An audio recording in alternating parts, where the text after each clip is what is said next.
So far we have seen what are the different types of fields available in Sangam CRM. अब हम देखेंगे कि CRM में जो डिफरेंट टाइप्स ऑफ फील्ड्स हम ऑफर करते हैं वो फील्ड्स के लिए जो प्रॉपर्टीज़ है वो आप कैसे सेट कर सकते हैं और हर एक फील्ड टाइप के लिए क्या क्या डिफरेंट प्रॉपर्टीज़ आप खुद सेट कर सकते हैं. संगम CRM में total 20 different types of field properties है जो आप सेट कर सकते हैं.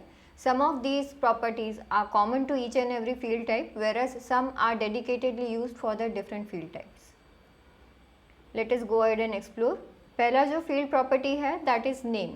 Now when we say name, basically use होता है आप कोई भी record है या फिर कोई भी CRM में आपने create किया है मॉड्यूल लेवल पे field, तो वो जो मॉड्यूल पे field आपने create किया है उसका name identify करने के लिए ये use होता है. Next property we have is type.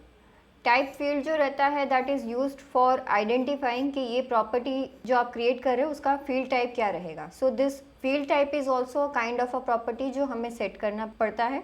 जैसे अगर हम कोई ड्रॉप डाउन मतलब कि सिलेक्ट फील्ड टाइप बनाना चाहते हैं तो वहाँ पे टाइप मुझे देना पड़ेगा सिलेक्ट. उसी तरीके से मुझे अगर कोई डेट एंड टाइम का फील्ड क्रिएट करना है CRM में तो वहाँ पे मुझे फील्ड टाइप में देना पड़ेगा. तीसरा जो प्रॉपर्टी है वो बोला जाता है डिस्प्ले लेबल. डिस्प्ले लेबल यानी हम CRM में फ्रंट एंड पे जो फील्ड का नाम देखते हैं जैसे फॉलो अप डेट हो गया या फिर लीड सोर्स हो गया, तो ये जो फॉलो अप डेट या लीड सोर्स आपको दिखता है वो कहीं ना कहीं पे बैक एंड में स्टूडियो लेवल पे आप सेट करते हैं वो नाम दिखता है. तो वो डिस्प्ले लेबल वो रहता है जो यूज़र को फ्रंट एंड में दिखाया जाता है. That is the name shown on the CRM screen. Fourth property है हमारे पास प्लेस होल्डर. प्लेस होल्डर इस चीज़ के लिए यूज़ होता है जब हमें यूज़र को कुछ हिंट देना है या फिर उन्हें डिस्क्राइब करना है कि ये जो फील्ड है उसमें किस तरह का इनपुट एक्सेप्ट कर सकते हैं हम. Next property we have is default value. Default value मतलब मैं अगर किसी फील्ड के लिए कुछ डिफ़ॉल्ट इनपुट प्रोवाइड करना चाहती हूँ, इन केस मैं अगर वहाँ पे कोई भी इनपुट नहीं देती हूँ तो CRM उसका एक डिफ़ॉल्ट खुद वैल्यू ले लेना चाहिए. वहाँ पे हम डिफ़ॉल्ट वैल्यू सेट कर सकते हैं. Default value is nothing but the input that is provided by default. Mapping जो रहता है that is use to map fields from other modules. मतलब फॉर एग्जांपल मुझे अगर ऐसा करना है कि मेरे पास कॉन्टैक्ट मॉड्यूल पे कॉन्टैक्ट नंबर और ईमेल एड्रेस अवेलेबल है. Now when I am relating contact module with ticket module, मुझे ऐसा करवाना है कि मेरे कॉन्टैक्ट में जो ईमेल या कॉन्टैक्ट डिटेल्स अवेलेबल है वो CRM पे टिकट मॉड्यूल में ऑटोमेटिकली सेट हो जाए ताकि मेरा जो सर्विस टीम का इंजीनियर है वो KYC का डेटाबेस एक्सेस ना होते हुए भी उस डेटा को एक्सेस कर सके. तो वैसे केसेस में हम उससे कॉन्टैक्ट के साथ में मैप कर सकते हैं and I can use that information directly from the ticket module. So mapping functionality जो है वो इस पर्पज़ के लिए यूज़ होता है. That is the use of properties. Next property we have is the length. Length मतलब आप कैप्चर कर सकते हैं कि किसी भी फील्ड के लिए जो इनपुट आप प्रोवाइड कर सकते हैं उसका मैक्सिमम लेंथ कितना हो सकता है जो वो इनपुट एक्सेप्ट कर सकता है. फॉर एग्जांपल मुझे अगर ऐसा करवाना है कि मेरे पास पैन नंबर का फील्ड अवेलेबल है कॉन्टैक्ट मॉड्यूल पे and I want that field length to be as per the PAN standards, तो मैं उतने लेंथ तक का मेरा इनपुट एक्सेप्ट कर पाऊंगी. इसीलिए मैं वहाँ पे वो फील्ड रेस्ट्रिक्शन रख सकती हूँ प्रॉपर्टी में जाके कि आप लेंथ इस फील्ड के लिए इतना ही सेट कर सकते हैं. रिक्वायर्ड प्रॉपर्टी जो है वो इस पर्पज़ के लिए यूज़ होता है जब मुझे CRM पे किसी भी मॉड्यूल फील्ड्स को रिक्वायर्ड करना हो. जैसे मेरे पास अगर समझो CRM पे कॉन्टैक्ट मॉड्यूल में फ़ोन नंबर अवेलेबल है फील्ड, तो if I want to make that field as mandatory तो उस केस में मैं उस फील्ड पे जाके रिक्वायर्ड वाला प्रॉपर्टी उसका एनेबल कर दूंगी तो वो फील्ड वहाँ पे रिक्वायर्ड हो जाएगा. रिक्वायर्ड जो फील्ड्स रहेंगे if you are not providing that input, जब तक आप इनपुट प्रोवाइड नहीं करते हैं तब तक वो सेव नहीं करने देगा आपको. सो रिक्वायर्ड फील्ड्स के लिए आपको वो इनपुट देना मैंडेटरी है. Until and unless you provide that input CRM आपको वो रिकॉर्ड सेव नहीं करने देगा. Next property we have is read only. Read only जो है that is typically used for calculated fields. मतलब अगर आपके पास CRM में कोई इन्फॉर्मेशन ऐसी है जो कहीं से कैलकुलेट होके आ रही है या कहीं से सेट होके आ रही है और मैं चाहती हूँ कि वो इन्फॉर्मेशन जो है वो मेरे CRM के जितने यूज़र्स हैं वो देख सके बट उस पर वो कोई अपडेट ना कर सके, तो वैसे केसेस में मुझे वो इन्फॉर्मेशन को रीड ओनली मार्क करवाना पड़ेगा. That is where you can use this property as read only. For example मुझे अगर ऐसा करवाना है कि मेरे पास CRM में जो 2 डेट्स का डिफरेंस आ रहा है, या फिर मेरा जो क्लोज डेट पॉपुलेट हो रहा है based on the leads closure और द अपॉर्चुनिटीज़ क्लोजर, वो क्लोज डेट मेरे टीम मेंबर्स को दिखे कि कब वो क्लोज हुआ है, लेकिन वो क्लोज डेट कोई एडिट ना कर पाए या कोई उसे अपडेट ना कर सके, तो वैसे केसेस में मैं क्लोज डेट को रीड ओनली मार्क करवा सकती हूँ। Next property we have is global search. Global search मतलब आप ये फील्ड जो जहाँ पे भी ये प्रॉपर्टी आप एनेबल करते हैं वो फील्ड को आप ग्लोबल सर्च में यूज़ कर सकते हैं। Now global search can be a little tricky because global search आपके पास फील्ड लेवल पे भी अवेलेबल है और ग्लोबल सर्च आपके पास मॉड्यूल लेवल पे भी अवेलेबल है।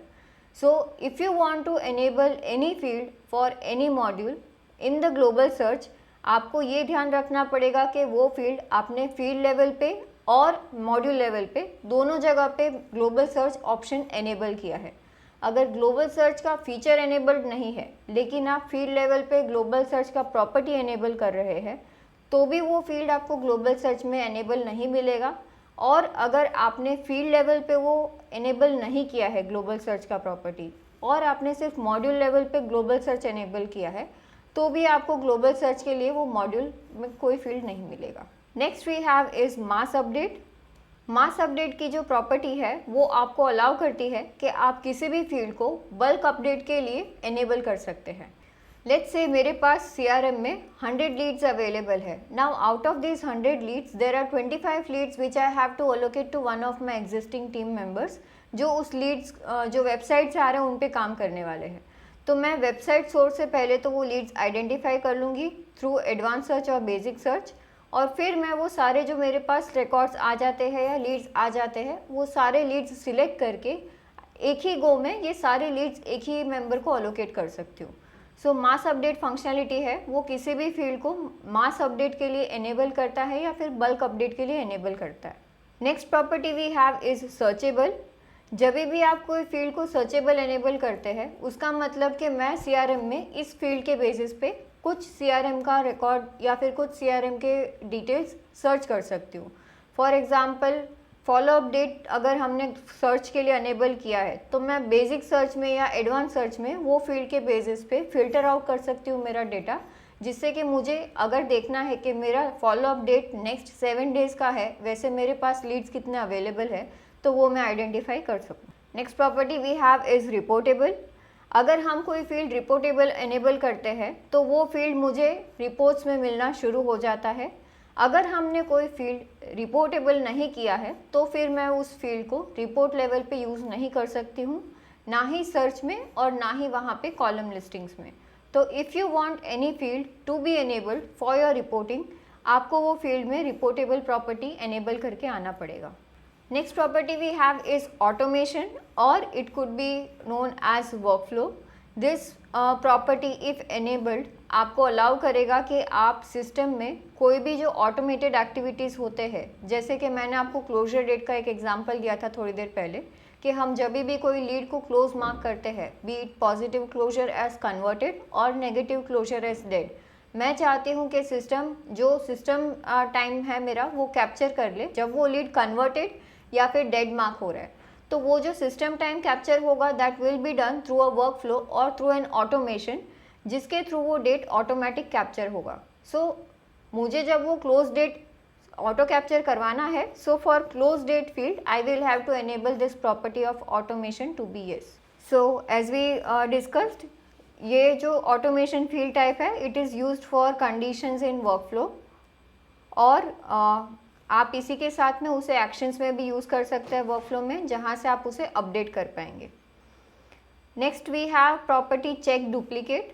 चेक डुप्लीकेट प्रॉपर्टी जो है वो आपको CRM में अगर आपने किसी फील्ड पे ये प्रॉपर्टी एनेबल किया है तो आप इस फील्ड के बेसिस पे आइडेंटिफाई कर सकते हैं कि वो मॉड्यूल में कोई डुप्लीकेट्स है या नहीं है। फॉर एन एग्जाम्पल समझिए मैंने कॉन्टैक्ट मॉड्यूल पे फ़ोन फील्ड को डुप्लीकेट चेक के लिए एनेबल किया है।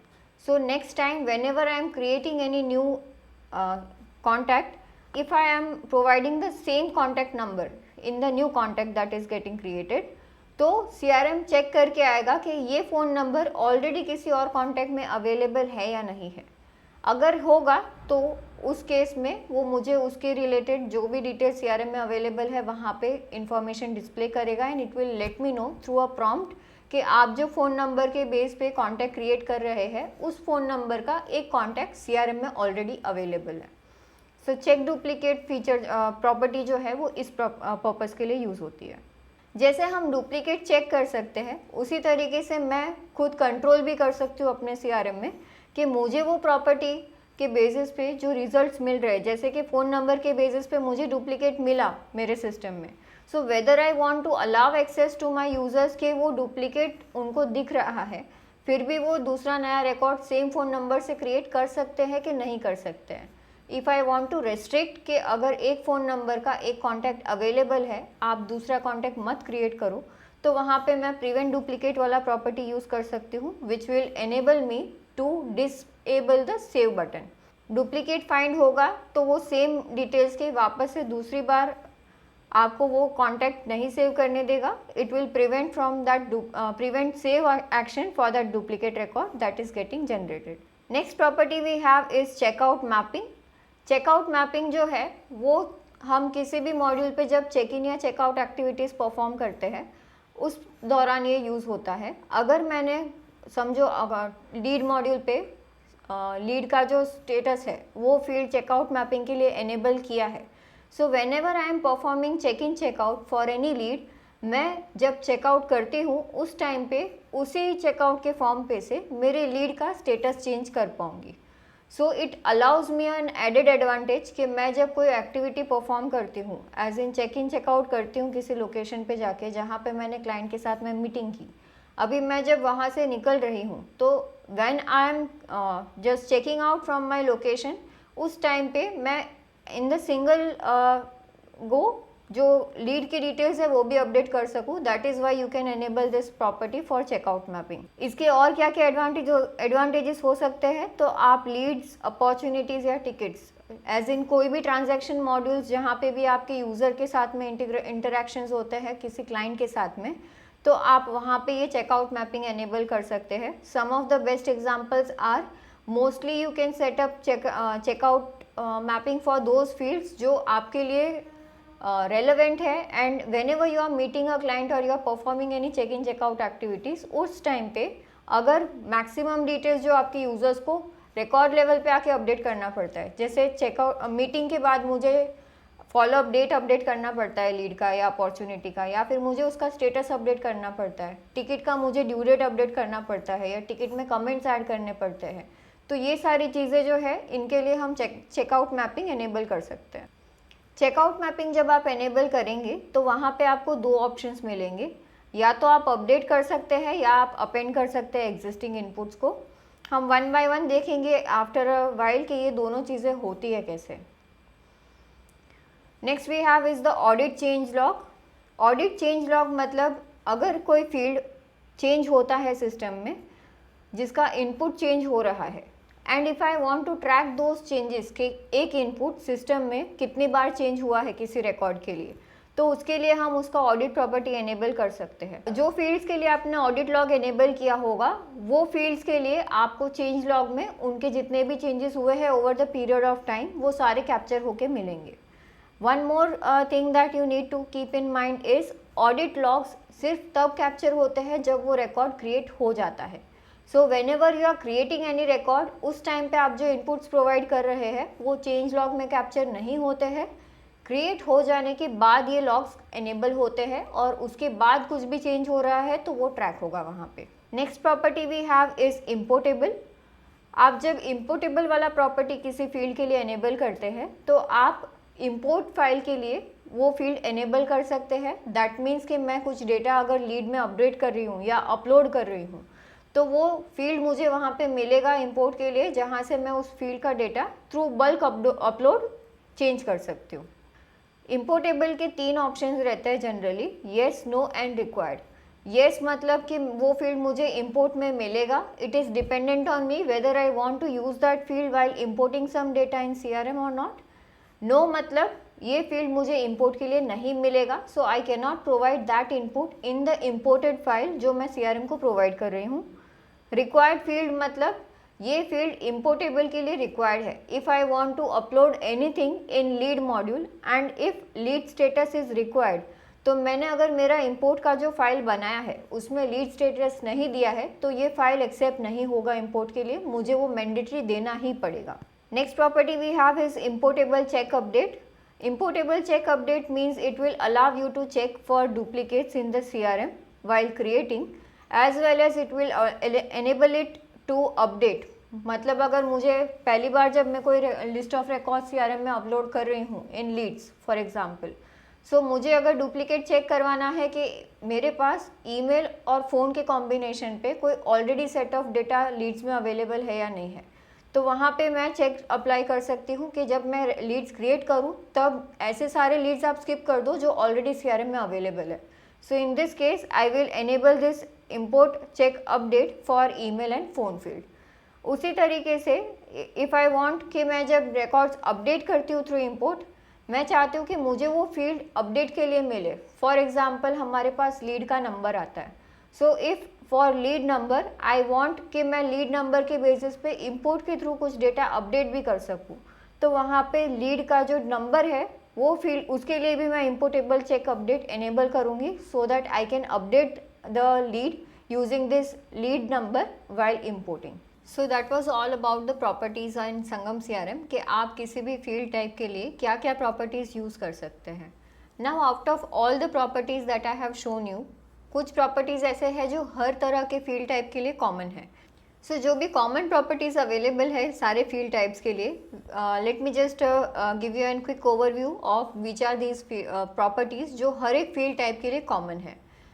Name is a common field property जो हर तरह के फील्ड के लिए अवेलेबल रहेगा, यानी हर एक फील्ड का कुछ ना कुछ नाम तो आपको देना ही रहेगा जिससे कि आप उसे आइडेंटिफाई कर सके CRM पे। That is why name field is a common field. Type मतलब कि ये फील्ड टाइप क्या है इस प्रॉपर्टी इस फील्ड का, तो वो field type is also a common property जो आपको हर तरह के फील्ड के लिए फील्ड्स के लिए मिलेगा। Display label is also a common property because her field का जो CRM पे फ्रंट एंड पे डिस्प्ले होना चाहिए लेबल, वो हर तरह के फील्ड्स के लिए रिक्वायर्ड रहता है। That is Y display label is also a common property. Audit is also a common property because आप जो भी फील्ड्स CRM में क्रिएट करते हैं, हर तरह के फील्ड्स में कभी भी कुछ भी चेंजेस होते हैं तो वो ट्रैक करने के लिए रिक्वायर्ड हो सकता है।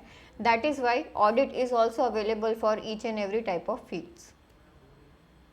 Next is reportable. आप जो भी फील्ड्स के लिए रिपोर्टेबल प्रॉपर्टी एनेबल करते हैं वो सारे फील्ड्स आपको रिपोर्ट लेवल पे एनालिसिस के लिए मिलते हैं। So reportable is also one of those properties which is common for all the field types. Irrespective of the field type, आप हर तरह का field report level पे use कर सकते हैं. That is why it is available for all field types. Same is for the searchable field. आप किसी भी तरह के field के लिए CRM में कुछ भी डेटा सर्च कर सकते हैं, be it in advanced search, basic search या फिर report search. तो इसीलिए कोई भी तरह के fields के लिए आप searchable property जो है वो भी enable कर सकते हैं। Mass update is also a common property. इसका मतलब ये हुआ कि आप किसी भी तरह के फील्ड्स को मास अपडेट में एनेबल कर सकते हैं, चाहे वो कोई टेक्स्ट इनपुट है, चाहे वो कोई डेट एंड टाइम इनपुट है, चाहे वो कोई सिलेक्ट टाइप का इनपुट है एज इन ड्रॉप डाउन। किसी भी तरह के फील्ड्स जहाँ पे भी मास अपडेट के लिए आप एनेबल करेंगे तो वो आप बल्क अपडेट के लिए एनेबल कर सकते हैं। So mass update is also a common property. Default value यानी कोई भी फील्ड के लिए अगर कोई यूज़र कुछ इनपुट नहीं प्रोवाइड करता है तो आप डिफ़ॉल्ट इनपुट क्या दे सकते हैं। This is also a common property जो हर फील्ड टाइप के लिए अवेलेबल है। आइडियली डिफ़ॉल्ट इनपुट्स जो है वो आपको एंकरेज नहीं करना चाहिए because if you are providing a default input और a default value for any of the field types, user कभी भी उस फील्ड इनपुट को चेंज करेंगे ही नहीं। And that is what we have seen in our so many years of experience. That is why we recommend कि default value जो है वो आप तभी यूज़ करें व्हेन इट इज़ रिक्वायर्ड, कि अगर कुछ भी इनपुट कैप्चर नहीं हो रहे हैं तो आप सिस्टम डिफ़ॉल्ट क्या कैप्चर करना चाहते हैं for the analysis point of view. But other than that always discourage the use of default value until and unless it is required. Mapping properties यानी हमारे पास जो मैपिंग अवेलेबल है, कौन से रिलेशनशिप से वो मैपिंग लेना है और कौन सी रिलेशनशिप की कौन सी फील्ड को हमें यूज़ करना है मैपिंग के लिए। ये जो फील्ड्स है मैपिंग के लिए वो सारे फील्ड्स भी आप कॉमन प्रॉपर्टीज़ में कंसिडर कर सकते हैं। बिकॉज आप किसी भी तरह के फील्ड्स को मैप कर सकते हैं। Last but not the least is automation और you can say the workflow. जो ये प्रॉपर्टी रहता है दैट मीन्स मैं किसी भी तरह के फील्ड को ऑटोमेटेड जो सिस्टम में एक्टिविटीज़ होते हैं या फिर जो हम लोग वर्कफ्लोज वगैरह कॉन्फ़िगर करते हैं बैकएंड में, वहाँ पे उस प्रोसेस में मैं किसी भी तरह का फील्ड एनेबल कर सकती हूँ and that is why automation is also a common property. So अब हम देखेंगे जो मैंने आपको फील्ड प्रॉपर्टीज़ बताया, एक बार उसका क्विक डेमो देखते हैं कि वो फील्ड प्रॉपर्टीज़ दिखते कैसे हैं ऑन द स्क्रीन या फिर आप उसे कैसे यूज़ कर सकते हैं। So this is my CRM। यहाँ पे हमारे पास जो भी different field types of properties available हैं उसे एक्सप्लोर करने के लिए I will just go ahead and I will show you कि आपको फील्ड प्रॉपर्टीज़ कहाँ पे मिलेंगे। So whenever you are going to create a new field, सबसे पहले आपको यहाँ पे फील्ड का टाइप सिलेक्ट करना रहता है, जहाँ से आप मेंशन करते हैं कि आप इस फील्ड के लिए किस तरह का इनपुट एक्सपेक्ट कर रहे हैं या क्या एक्सेप्ट कर सकते हैं। सो जैसे ही आप यहाँ पे सिलेक्ट फील्ड मेंशन कर देते हैं that means you are providing the field type. उस फील्ड टाइप के रिलेटेड जो भी प्रॉपर्टीज़ अवेलेबल है CRM में वो सारे प्रॉपर्टीज़ यहाँ पे आपको दिख जाएंगे and against each and every property there is an info icon available, जिस पे आप होवर करेंगे तो वो इन्फो आइकन आपको बताएगा कि वो प्रॉपर्टी का मतलब क्या है और वो क्या करता है। जैसे यहाँ पे नेम के अगर मैं होवर कर रही हूँ तो वहाँ पे मुझे बताया जा रहा है that it captures the name of the field that is stored in the database. मतलब ये फील्ड का जो नाम है वो डेटाबेस में स्टोर करेगा जिस नेम से डेटाबेस इस फील्ड को आइडेंटिफाई करेगा। So name property is used for this purpose. उसी तरीके से यहाँ पे डिस्प्ले लेबल अवेलेबल है, जहाँ पे आप जो डिस्प्ले नेम देंगे वो लेआउट्स में, सर्च में, रिपोर्ट्स में, in short in the front end of your CRM सब जगह पे इस फील्ड को ये नाम से जाना जाएगा। So these are all the different properties that are available in the text input type. Placeholder is available, जहाँ पे आप मेंशन कर सकते हैं कि आप इस तरह के फील्ड के लिए कैसा इनपुट एक्सपेक्ट कर रहे हैं। जैसे कोई वेबसाइट रहेगा तो I want my users to know कि ये वेबसाइट का फील्ड है, तो I can give a place holder like https://www.website.com और समथिंग लाइक दैट, जिससे उन्हें पता चले कि ये फील्ड का इनपुट जो है वो इस तरह का एक्सेप्टेड है। I will show you one live demonstration of how the website field looks like. Let us go to the companies module. यहाँ पे हम कंपनीज में जो वेबसाइट इंफॉर्मेशन फिल करते हैं वहाँ पे मुझे प्लेस होल्डर आता है। जैसे यहाँ पे आप देख सकते हैं https://www.example.com। सो ये मेरा प्लेस होल्डर है which is giving me a hint के वेबसाइट जो मेरा फील्ड है वहाँ पे किस तरह का इनपुट मैं कैप्चर कर सकती हूँ। सो आपने अगर प्लेस होल्डर्स डिफाइन किए हैं तो वो इस तरीके से दिखते हैं। आई will show you in the back and also कि अकाउंट लेवल पे ये जो प्लेस होल्डर है वो कहाँ पे मेंशन किया हुआ है। सो हम जाएंगे अकाउंट मॉड्यूल में which is known as companies in the front and.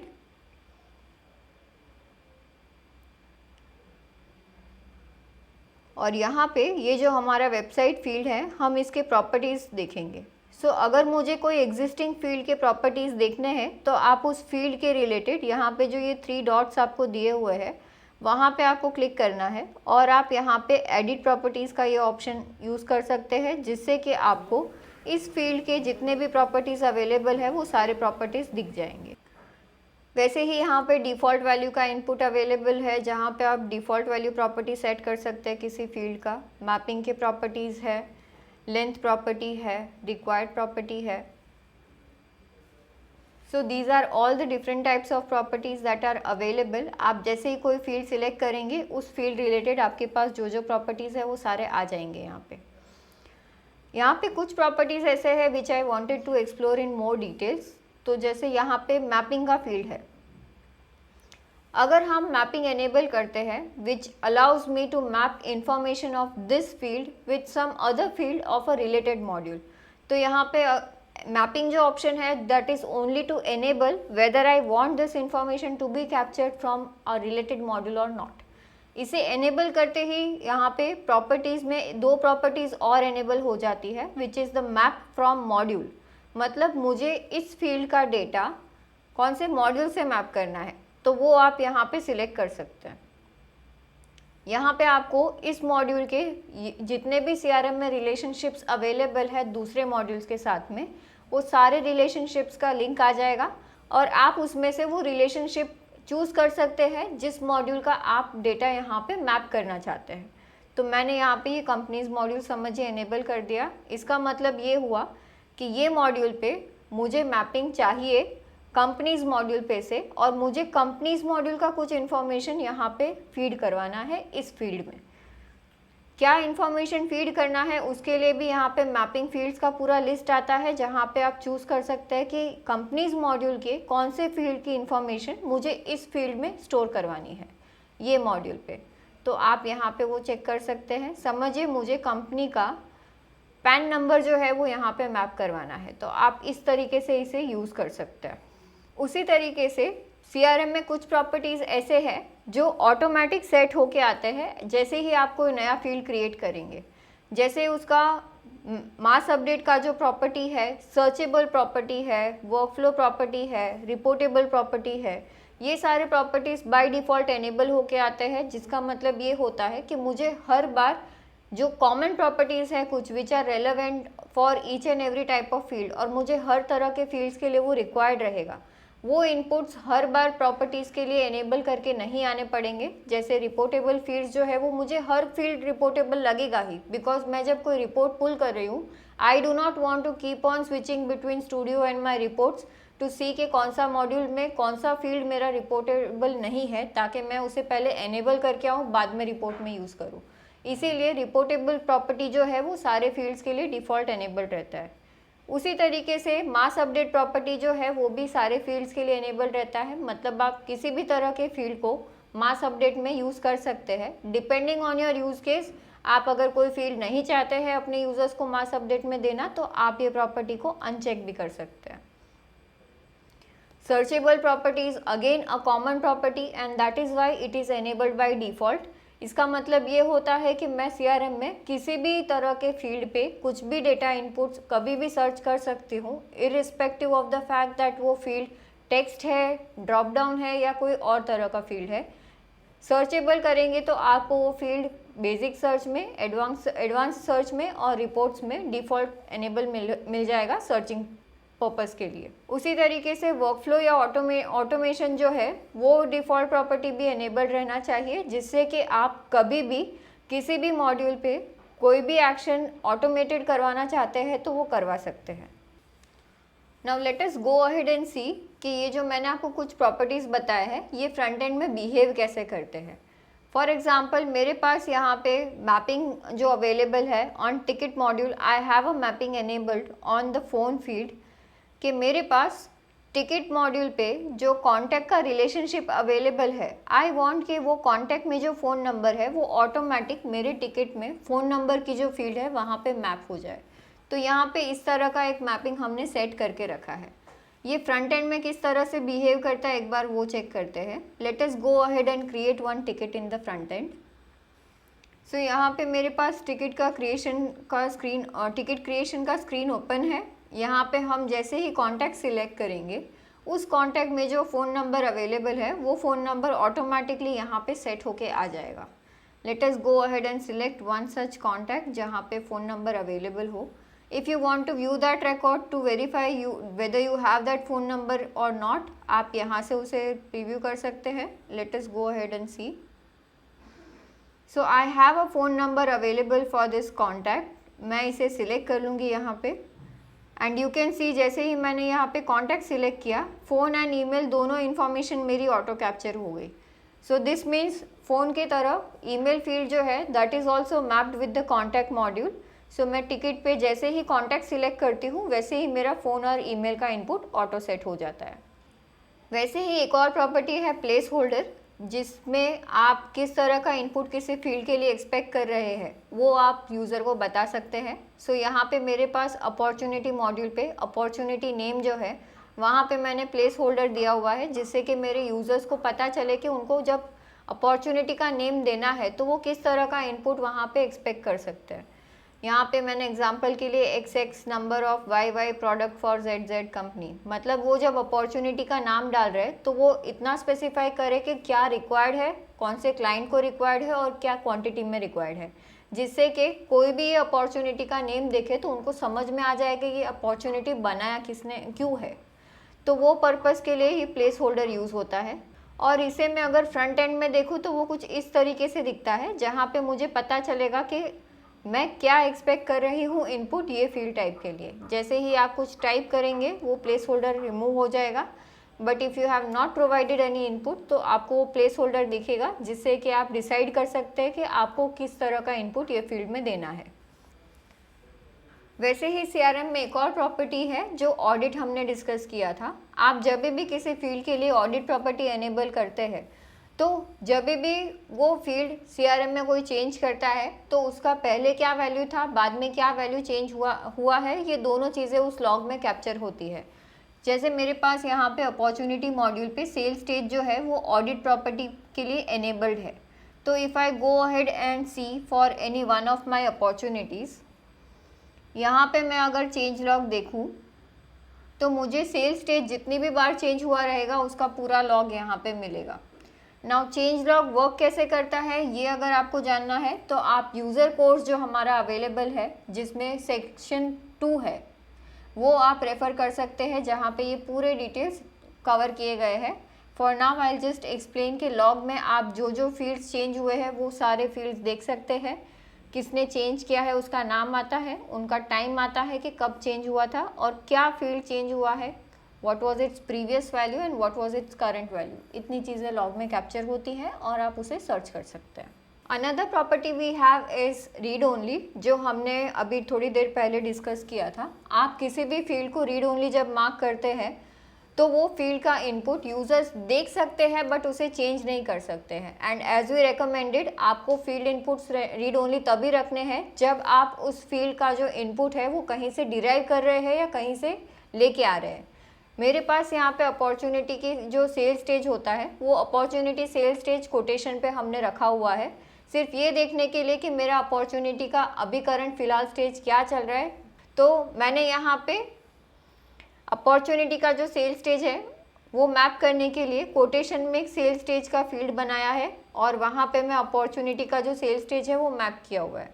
इसके लिए मैंने यहाँ पे रीड ओनली प्रॉपर्टी जो है सेल स्टेज का कोटेशन मॉड्यूल पे वो रीड ओनली रखा हुआ है। So if I go to a quotation आप देख पाएंगे कि मैं सेल स्टेज एडिट नहीं कर सकती हूँ या उसे चेंज नहीं कर सकती हूँ। सो यहाँ पे हम अपॉर्चुनिटी जैसे ही सिलेक्ट करेंगे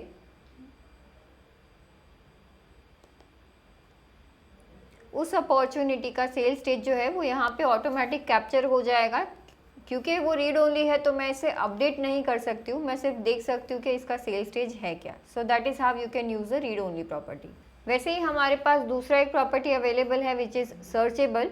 तो हम देख लेते हैं कि सर्चेबल वर्क कैसे करता है।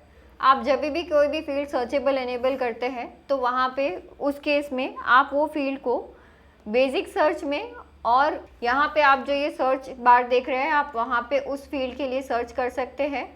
जिस फील्ड के लिए सर्चेबल एनेबल नहीं होगा उसके लिए इस तरह से वो सर्च बार नहीं आता है।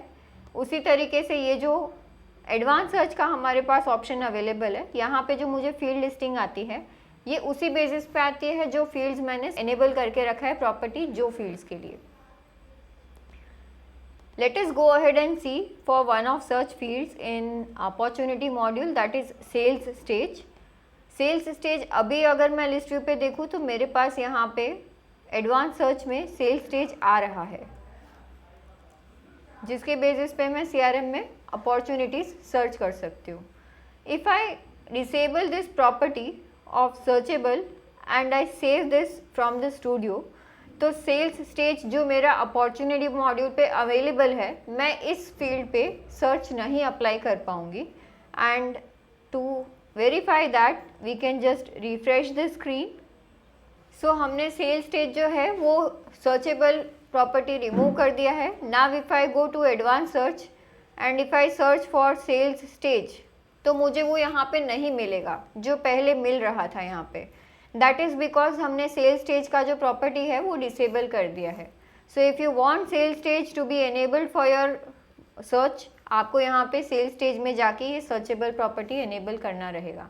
गुड थिंग इज ये प्रॉपर्टी जो है वो कॉमन प्रॉपर्टी है जो डिफ़ॉल्ट एनेबल होके आती है, सो आपको हर बार ये चेक करने नहीं जाना पड़ेगा। Next property we have is audit.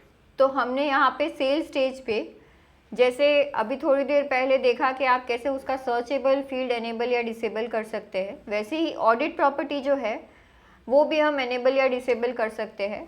Again audit is a common property जो डिफ़ॉल्ट एनेबल्ड आता है, तो आपको अगर किसी फील्ड के लिए डिसेबल करना है because you don't want to track their logs, तो आप उसे डिसेबल भी कर सकते हैं। अगर ये एनेबल्ड रहता है तो आपको बेनिफिट क्या होगा, एक बार हम वो देख लेते हैं। लेट्स से मेरे पास यहाँ पे लिस्ट ऑफ अपॉर्चुनिटीज़ है, इसमें एक लिस्ट में अपॉर्चुनिटी अवेलेबल है विच इज़ अनविथ सन्स एंड कंपनी, जिन्होंने CRM के रिलेटेड कोई अपॉर्चुनिटी रेज किया था और ये अपॉर्चुनिटी का फ़िलहाल स्टेज है CRM में क्लोज्ड वन। तो ये अपॉर्चुनिटी किसने क्लोज़ किया है मुझे वो देखना है, और क्लोज़ होने से पहले इसका स्टेटस क्या था मुझे वो देखना है। तो ये चेंजेस मैं चेंज लॉग में जाके देख सकती हूँ। जैसे ही मैं चेंज लॉग ओपन करूँगी, यहाँ पे मेरे पास ऑप्शन आता है जहाँ पे मैं सर्च कर सकती हूँ, और जैसे ही मैंने सेल्स टाइप किया, सेल स्टेज के रिलेटेड जो 2 चेंजेस हुए थे वो दोनों मुझे यहाँ पे चेंज लॉग में मिल गए। ये चेंजेस क्यों मिले मुझे, बिकॉज सेल स्टेज का जो मेरा फील्ड है उस पर हमने ऑडिट प्रॉपर्टी एनेबल किया हुआ था। तो सेल स्टेज एनेबल होगा अगर ऑडिट में, तो जितनी भी बार वो फील्ड चेंज हो रहा है सिस्टम पे, मुझे उसके सारे लॉग्स मिलेंगे। किसने चेंज किया है, वो कब चेंज हुआ था और क्या वैल्यू था उसका पहले, फिर क्या चेंज हुआ, वो सब चीज़ें यहाँ पे चेंज लॉग में मैं देख सकती हूँ। So that is the advantage of audit property. So अब देखते हैं कि रिपोर्टेबल प्रॉपर्टी जो रहता है वो किस तरीके से यूज़ हो सकता है। तो यहाँ पे मेरे पास टिकट सोर्स अवेलेबल है टिकट मॉड्यूल पे, जिसकी अगर मैं प्रॉपर्टीज़ देखूँ तो यहाँ पे उसका रिपोर्टेबल प्रॉपर्टी जो है दैट इज़ एनेबल्ड। ये एनेबल्ड होगा तो मैं इसे किसी भी रिपोर्ट में यूज़ कर सकती हूँ। यहाँ पे मैंने एक रिपोर्ट ओपन करके रखा हुआ है which is the customer wise ticket analysis. यहाँ पे आप देख सकते हैं when I search for ticket source in the available list of fields, तो मुझे यहाँ पे वो दिख रहा है। I can use this field bye selecting it and using it in the reports. ये तभी पॉसिबल है जब वो फील्ड रिपोर्टेबल एनेबल्ड होगा। अगर मैं ये फील्ड जो एनेबल्ड है अभी दिख रहा है मुझे, बिकॉज यहाँ पे रिपोर्टेबल प्रॉपर्टी उसका ऑन है, अगर मैं इसे ऑफ कर दूँ और इसे सेव कर दूँ,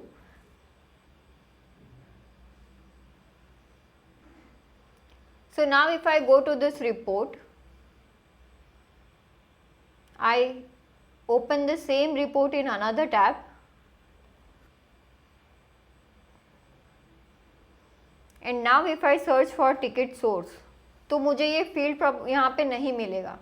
दैट इज़ बिकॉज जब हमने पहले ये फील्ड यूज़ किया था उस टाइम पे टिकट सोर्स का जो रिपोर्टेबल प्रॉपर्टी है वो ऑन था, लेकिन फिर मैंने उसे डिसेबल कर दिया, तो अब मुझे वो फील्ड ना तो यहाँ पे सर्च में मिलेगा और ना ही यहाँ पे रिपोर्ट्स में मिलेगा। That is why reportable property जो है that is also a common property और वो डिफ़ॉल्ट एनेबल रहता है, so anybody can use it as and when required. Next हम देखते हैं कि मास अपडेट की प्रॉपर्टी कैसे यूज़ करनी है। यहाँ पे मैंने अपॉर्चुनिटी मॉड्यूल का स्टूडियो ओपन किया हुआ है। अपॉर्चुनिटीज़ में आई वांट कि मेरे पास जो असाइंड यूज़र है वो फील्ड मुझे मास अपडेट में एनेबल करवाना है, बिकॉज आई वांट कि मैं एक साथ में मल्टीपल अपॉर्चुनिटीज़ किसी बंदे को असाइन कर सकूं।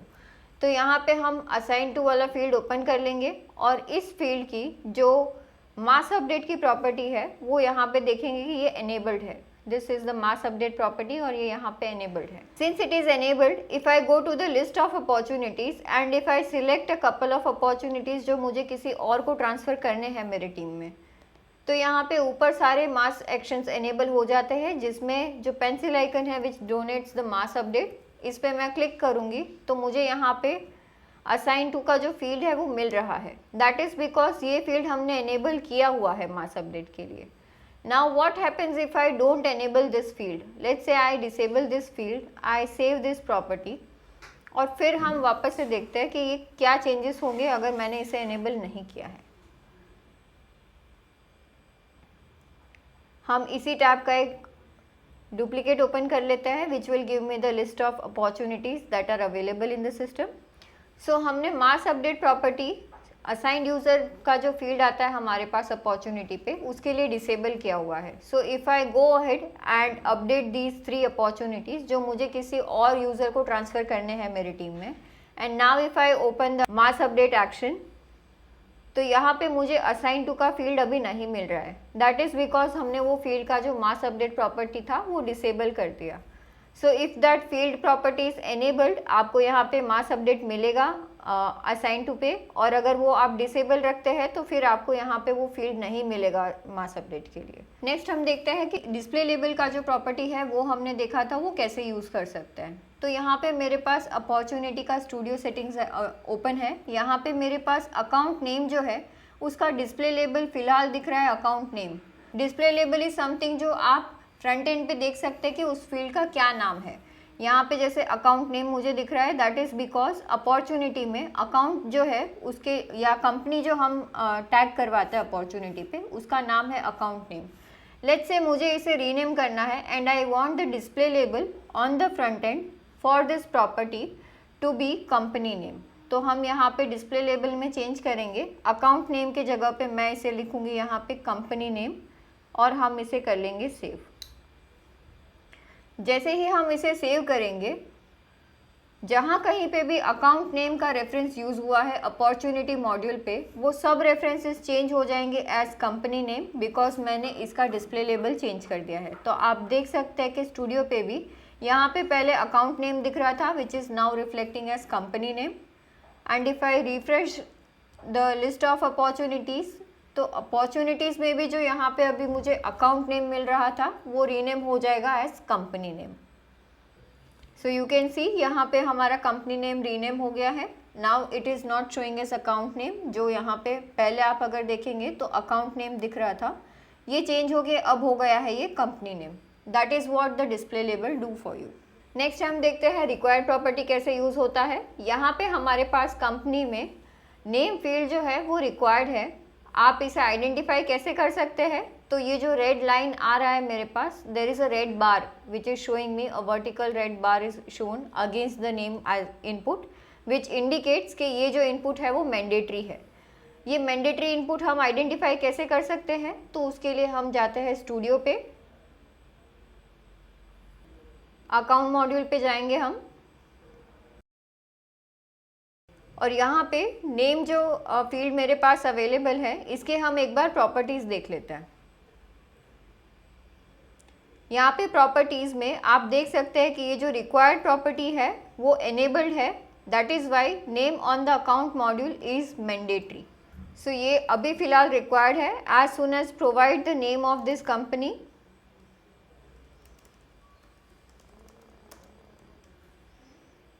ये जो इनपुट है वो ग्रीन हो जाता है, जो मुझे इंडिकेट करता है कि ये रिक्वायर्ड इनपुट है, लेकिन मैंने जो इनपुट रिक्वायर्ड था वो प्रोवाइड कर दिया है.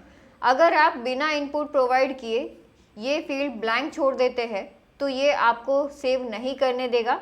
ये बताएगा आपको फॉर्म पे कि ये फील्ड इनपुट आपका मिस हो गया है और ये रिक्वायर्ड है. आप पहले इसे प्रोवाइड करिए, उसी के बाद आप ये रिकॉर्ड सेव कर पाएंगे. Next property we have is global search.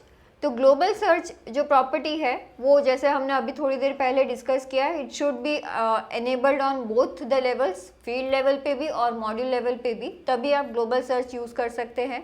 यहाँ पे मेरे पास अकाउंट पे नेम फील्ड जो है अकाउंट का वो ग्लोबल सर्च के लिए एनेबल्ड है. So if I go to my global search option और मैं यहाँ पे कोई कंपनी नेम सर्च करती हूँ, तो ये जो मुझे रिजल्ट्स आ रहे हैं वो मुझे कंपनी नेम के बेसिस पे इसीलिए आइडेंटिफाई करके दे रहा है बिकॉज मैंने कंपनी पे ग्लोबल सर्च नेम फील्ड पे एनेबल किया हुआ है. If I disable this and I save, तो I have disabled global search for account name. आप देख सकते हैं कि यहाँ पे मैंने अकाउंट नेम के लिए जो ग्लोबल सर्च की मेरी प्रॉपर्टी है वो डिसेबल कर दी है. सो अब अगर मैं यहाँ पे कंपनी के नेम से सर्च करना चाहूँ ग्लोबल सर्च पे, बट मैंने मॉड्यूल लेवल पे उसे डिसेबल करके रखा है. सो अकाउंट मॉड्यूल के किसी भी फील्ड पे अगर ग्लोबल सर्च एनेबल्ड है भी, फिर भी मुझे वो इनपुट्स वहाँ पे नहीं मिलेंगे जब मैं सर्च करूँगी. दैट इज़ बिकॉज हमने वहाँ पे वो ग्लोबल सर्च डिसेबल कर दिया है। अभी मैंने ग्लोबल सर्च एनेबल किया है कंपनी के नेम पे। मैं अगर यहाँ पे सर्च करती हूँ वापस से NJIT, तो मुझे यहाँ पे डिस्प्ले होना चाहिए था, क्योंकि मैंने फील्ड लेवल पे कंपनी नेम पे ग्लोबल सर्च एनेबल किया हुआ है। बट मैंने मॉड्यूल लेवल पे जो ग्लोबल सर्च एनेबल करना चाहिए था वो नहीं किया है। दैट इज़ वाई वो मुझे यहाँ पे रिजल्ट्स नहीं दे रहा है। तो आपको कभी भी ग्लोबल सर्च यूज़ करना है तो आपको फील्ड लेवल के साथ साथ मॉड्यूल लेवल पे भी ये फंक्शनैलिटी जो है वो एनेबल करनी पड़ेगी, तभी आप उसे यूज़ कर सकते हैं।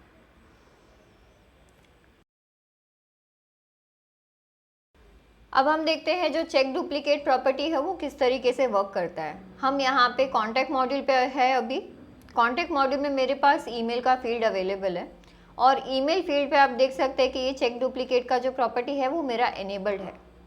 ओके, सो अगर मैं ईमेल के बेसिस पे कोई कॉन्टैक्ट नया क्रिएट करती हूँ, तो वो मुझे बताएगा कि इस ईमेल आईडी का कोई कॉन्टैक्ट मेरे CRM में ऑलरेडी अवेलेबल है कि नहीं है। हमने यहाँ पे रेफरेंस के लिए एक कॉन्टैक्ट ओपन करके रखा है, और यहाँ पे मेरे पास इस कॉन्टैक्ट में कुछ ईमेल आईडीज़ है। लेट्स से मैं ये जो ईमेल आईडी है वो कॉपी कर लेती हूँ, और मैं एक नया कॉन्टैक्ट क्रिएट करती हूँ।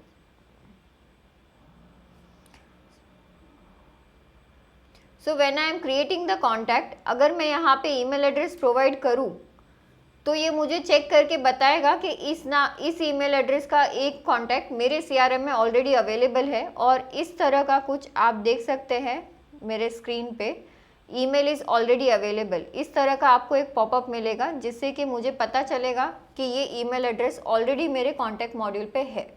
और जितने भी मुझे कॉन्टैक्ट मॉड्यूल पे इस ईमेल आईडी के रेफरेंस मिलेंगे, वो सारे कॉन्टैक्ट्स यहाँ पे मुझे लिस्ट में दिखाए जाएंगे। जैसे यहाँ पे कपिल देव वाला कॉन्टैक्ट जो है वो दिखाई दे रहा है। इसमें ईमेल एड्रेस और फ़ोन नंबर इसका मुझे पता चल रहा है, जिस पे अगर मैं होवर करूँगी तो जितने भी ईमेल एड्रेसेस है वो मैं देख सकती हूँ इस कॉन्टैक्ट के। उसी तरीके से मैं अगर फ़ोन पे होवर करूँगी तो मुझे उसके फ़ोन नंबर्स पता चल रहे हैं। और अगर मैं किसने ये कॉन्टैक्ट किसको असाइंड है अभी वो मुझे देखना है, तो मैं यहाँ से असाइन टू की डिटेल्स भी देख सकती हूँ। So this is how check duplicate can be used. Next let us see जो प्रिवेंट चेक डुप्लीकेट प्रॉपर्टी है वो किस तरीके से यूज़ होती है। तो हमने यहाँ पे ईमेल फील्ड जो है वहाँ पे चेक डुप्लीकेट तो एनेबल रखा हुआ है, बट प्रिवेंट डुप्लीकेट हमने नहीं चेक किया हुआ है। तो if I enable this duplicate prevention, तो ये मुझे यहाँ पे एक ऑप्शन पूछता है कि आपको ये डुप्लीकेट चेक करना है तो वो किस पे करना है। आपको सारे ईमेल्स पे डुप्लीकेट चेक करना है, या सिर्फ प्राइमरी ईमेल जो है उस कॉन्टैक्ट में उस पर चेक करना है। तो मैं यहाँ पे ऑल रखूँगी। और अगर मैं चाहती हूँ कि सिर्फ प्राइमरी ईमेल एड्रेस में ये ईमेल एड्रेस मिले, तो आप ये कॉन्टैक्ट को वापस से क्रिएट मत होने दो। If it is available in the secondary email address of some other contact, then let it allow and create the new contact with this email address as primary email. अभी फ़िलहाल मुझे सारे ईमेल्स पे check करवाना है कि ये email address अगर किसी कॉन्टैक्ट पे अवेलेबल है। आई वांट कि मेरे सिस्टम में इस ईमेल एड्रेस का दूसरा कॉन्टैक्ट क्रिएट ना हो सके, even if it is in the secondary email address. तो हम इसे एनेबल रखेंगे ऑल पे, और इसे कर देते हैं सेव। सो हमारे सेटिंग्स सेव हो गए हैं। अभी मेरे पास यहाँ पे एक कॉन्टैक्ट ओपन है, वैष्णवी पटेल। यहाँ पे मेरे पास 2 ईमेल एड्रेसेस हैं। लेट्स से मैंने ये सेकेंड ईमेल एड्रेस जो है वो कॉपी कर दिया है। Now as soon as I copy this email address, if I want to create a new contact with the same email address, system will check whether that email address already exist और not. सो हम ये same email address का एक और contact बनाना चाहते हैं। मैंने यहाँ पे ईमेल एड्रेस डाला, और जैसे ही मैंने ये ईमेल एड्रेस डाला आप देख सकते हैं कि ये सेव बटन जो है वो डिसेबल हो गया, बिकॉज उसे ये ईमेल एड्रेस किसी दूसरे अकाउंट में मिला है। So prevent check duplicate does this for you. अगर वो ईमेल एड्रेस मुझे और कहीं पे भी कॉन्टैक्ट लेवल पे मिलता है तो वो मुझे अलाउ नहीं करेगा ये सेव करने के लिए, जब तक कि मैं ईमेल एड्रेस जो प्रोवाइड करना चाहती हूँ नए कॉन्टैक्ट के लिए वो कोई यूनिक ईमेल एड्रेस ना दूँ जो कोई ऑलरेडी कॉन्टैक्ट में यूज़ हुआ है। सो लेट अस सी चेकआउट प्रॉपर्टीज़ की जो हमारे पास प्रॉपर्टीज़ अवेलेबल है वो कैसे वर्क करती है। यहाँ पे मैंने टिकट मॉड्यूल ओपन किया हुआ है। टिकट मॉड्यूल में मैंने 2 फील्ड्स पे चेकआउट मैपिंग एनेबल किया हुआ है। एक फील्ड है मेरे पास स्टेटस। यहाँ पे स्टेटस पे हमने चेकआउट मैपिंग एनेबल किया हुआ है। आप देख सकते हैं ये चेकआउट मैपिंग मैंने यहाँ पे मैपिंग एनेबल किया हुआ है। और कौन से फील्ड के साथ में मुझे चेकआउट मैपिंग एनेबल करना है वो फील्ड मैंने यहाँ पे सिलेक्ट किया हुआ है। ये जो चेकआउट मैपिंग के लिए फील्ड आता है यहाँ पे, ये फील्ड आपको तभी मिलेगा जब एक्टिविटी मॉड्यूल पे, यानी जो मॉड्यूल पे हम चेक इन चेकआउट करते हैं, वो चेक इन चेकआउट की जो एक्टिविटीज़ जहाँ पे स्टोर होती है वो एक्टिविटी मॉड्यूल पे ये फील्ड अवेलेबल होना चाहिए। सो this is my ticket module. यहाँ पे आप देख सकते हैं टिकट स्टेटस का फील्ड मुझे मिल रहा है। ये टिकट स्टेटस का फील्ड मेरे पास एक्टिविटी मॉड्यूल में ऑलरेडी अवेलेबल है, जिस पे मैंने सेम डॉम यूज़ किया है जो मेरे पास टिकट मॉड्यूल में स्टेटस के लिए अवेलेबल है। दिस ऑप्शन इज़ अवेलेबल, जो यहाँ पे और टिकट मॉड्यूल पे सेम है, तभी मुझे ये चेकआउट मैपिंग के लिए मिल रहा है। तो यहाँ पे मैंने चेकआउट मैपिंग एनेबल किया हुआ है स्टेटस फील्ड पे, और मैंने यहाँ पे मैपिंग एनेबल किया हुआ है रेजोल्यूशन के फील्ड पे। रेजोल्यूशन के फील्ड पे आप देख सकते हैं, because it is a descriptive field, तो मेरे पास दो ऑप्शंस आते हैं, या तो मैं अपेंड कर सकती हूँ या तो मैं उसे मैप कर सकती हूँ।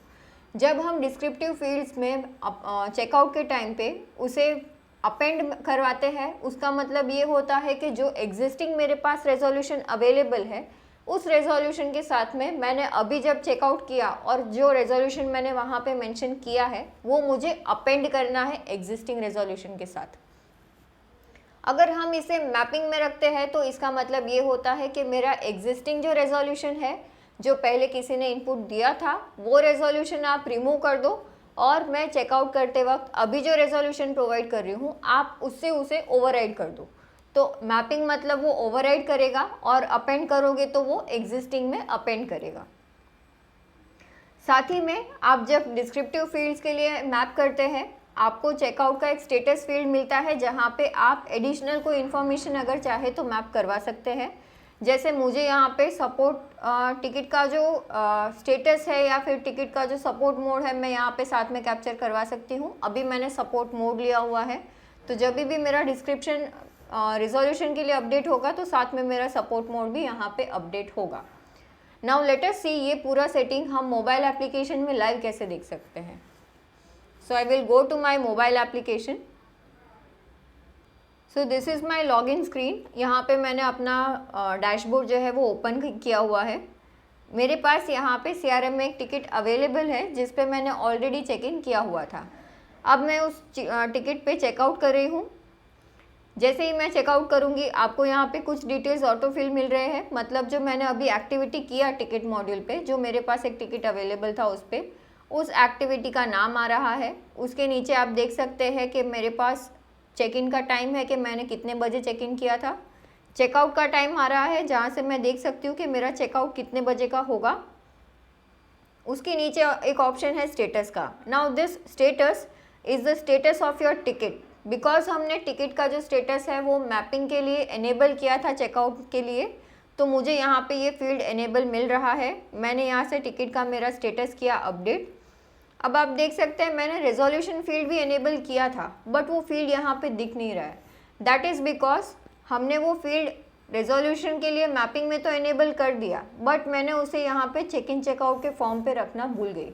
तो हमें यहाँ पे चेक इन चेकआउट के फॉर्म पे आके रेजोल्यूशन का फील्ड प्लेस करना पड़ेगा, और ये फील्ड यहाँ पे प्लेस करने के बाद आपको एक बार मोबाइल एप्लीकेशन के जो सिंक नोटिफिकेशन है वो एनेबल करने पड़ेंगे, सो दैट एवरी यूज़र जो आपका मोबाइल एप्लीकेशन यूज़ कर रहे हैं उन्हें नोटिफाई हो जाए कि आपने स्टूडियो लेवल से मोबाइल एप्लीकेशन की कुछ सेटिंग्स अपडेट किए हैं, तो उन्हें एक बार मोबाइल एप्लीकेशन के लेआउट्स या फिर कोई सेटिंग जो चेंज हुए वो सिंक करने पड़ेंगे।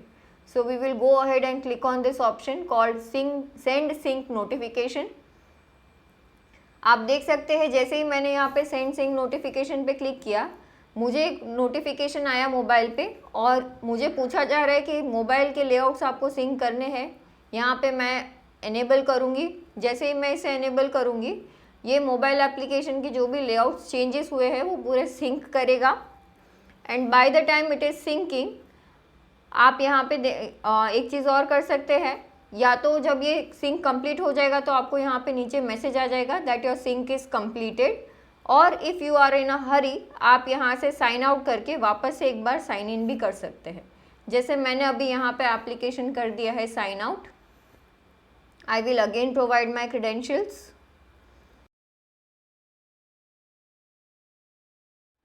जैसे ही मेरा मोबाइल एप्लीकेशन वापस से लॉगिन होता है, जो भी चेंजेस हमारे हुए हैं मोबाइल एप्लीकेशन के, वो सारे चेंजेस यहाँ पे सिंक हो जाएंगे। अब मुझे यहाँ पे नोटिफिकेशन आ रहा है कि मैंने एक एक्टिविटी पे चेक इन किया था, उस पर मेरा चेकआउट पेंडिंग है, तो मैं यहाँ पे मेनू में से जाके उस टिकट पे जाके चेकआउट कर लूँगी। चेकआउट का मेरा टाइम वापस से अपडेट हो गया। यहाँ पे टिकट का स्टेटस मुझे देना है इन प्रोग्रेस, तो वो मैंने चेंज कर दिया। अब आप देख सकते हैं यहाँ पे रेजोल्यूशन का फील्ड एनेबल हो गया है, तो हम यहाँ पे रेजोल्यूशन दे देंगे।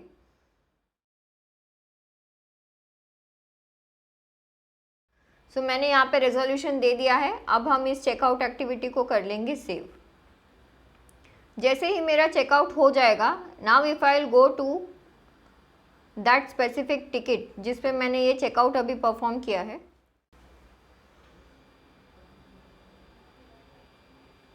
ये वो एक्टिविटी है जहाँ पे मैंने वो चेक इन चेकआउट परफॉर्म किया था जिस टिकट पे, और इसके रिलेटेड टिकट जो है मैं यहाँ पे एक्टिविटी डिटेल से उसे एक्सेस कर सकती हूँ। जैसे ही मैंने ये टिकट ओपन किया, आप देख सकते हैं कि यहाँ पे मुझे टिकट का स्टेटस इन प्रोग्रेस में दिखा रहा है। दैट मीन्स कि मैंने चेकआउट करते वक्त टिकट का जो स्टेटस चेंज किया था वो चेंजेस यहाँ पे रिफ्लेक्ट हो रहे हैं। साथ ही में हमने टिकट का जो रेजोल्यूशन दिया था वहाँ पे एक डिस्क्रिप्शन दिया था, तो वो description along with its date and time यहाँ पे कैप्चर हो गया है। जो मैंने प्रोवाइड किया था वो यहाँ पे दिख रहा है। So this is how the checkout mapping feature works. Now let us see, जो इंपोर्ट रिलेटेड हमारे पास दो प्रॉपर्टीज़ है कि import check and update and importable, ये दो प्रॉपर्टीज़ कैसे यूज़ होते हैं। मेरे पास यहाँ पे कॉन्टैक्ट मॉड्यूल का एक फॉर्मेट रेडी है जहाँ पे मैंने first name, last name, designation, account name, email और फ़ोन, इतने डिटेल्स लिए हुए हैं। ये शीट मुझे CRM में इंपोर्ट करना है। Now if I go ahead and see in my contact module, मेरे पास यहाँ पे फर्स्ट नेम, लास्ट नेम की जो फील्ड्स हैं, हम इसके प्रॉपर्टीज़ कैसे चेक कर सकते हैं इम्पोर्टेबल के। तो आपको यहाँ पे पता चलेगा कि मेरा फर्स्ट नेम जो है वो इम्पोर्टेबल है। दैट मीन्स कि ये फील्ड मुझे मैपिंग के लिए मिलेगा जब मैं इंपोर्ट करूँगी तब। उसी तरीके से लास्ट नेम वाला जो मेरे पास फील्ड है कॉन्टैक्ट मॉड्यूल पे, इस पे मैं जब जाती हूँ तो यहाँ पे भी इम्पोर्टेबल मुझे मिल रहा है कि इम्पोर्टेबल येस है।